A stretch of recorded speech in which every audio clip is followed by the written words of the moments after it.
To what America is officially calling a Russian invasion of Ukraine. Russian troops spreading out throughout the strategic Crimean Peninsula. President Obama speaking with Russian President Vladimir Putin, apparently pulling no punches, although it is unclear what the White House can really do about all of this. So let's go straight to ABC's Alex Marquardt, who's on the ground in Crimea. Alex, good morning to you.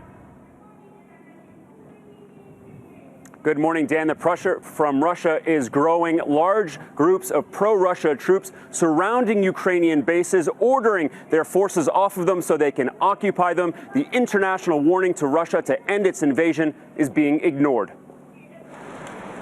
This morning, more unidentified pro-Russia armed militias controlling the streets of Crimea's capital.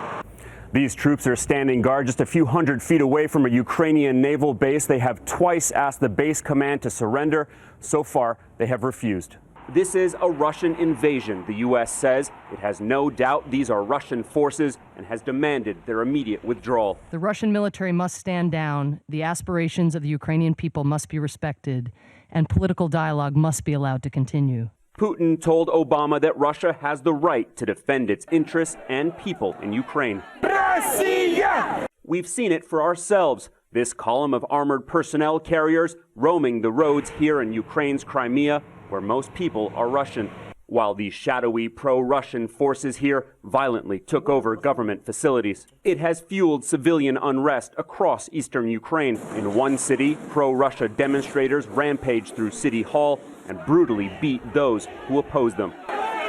There is a growing international chorus slamming Russia's actions. The British Prime Minister saying there is no excuse. Canada withdrawing its ambassador from Moscow. But many here are hoping Russia will go further. You want the Russian army to come here? It's our family. It's not Russian army. It's our family. They protect us. The Ukrainian military is now at its highest alert level. Just a short while ago, they announced that they are pulling up reservists. The United States, as we speak, taking part in an emergency NATO meeting to decide how to respond.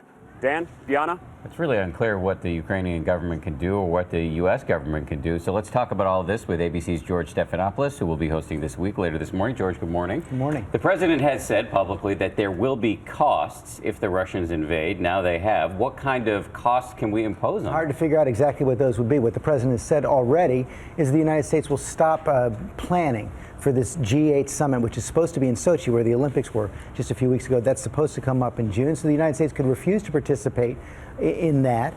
They could also move beyond that, pull our ambassador or more of our delegation out. We don't have a full-time ambassador there right now. And then the big question is, are we willing to go farther, try to impose financial sanctions on Russia? One thing that seems pretty clear right now, no military action on the table at all. Back in when Vladimir Putin went into Georgia several years ago, President Bush did move warships into the region, did send humanitarian aid by military transport. That's about the most the United States could expect to do. In the meantime, Putin just spent $50 billion trying to paint a new image for Russia. Does this just throw that out the door? And does he even care? Well, I think that's the big question. Does he care right now? He sees Crimea as an important part, perhaps of the Russian Empire. It was part of Russia until 1954. He doesn't seem moved to stand down right now. I think the big question is he going to expand more broadly into the rest of Ukraine? That is a real red line that could provoke a more serious reaction from the West. So many questions. I want to switch gears to a decidedly lighter note.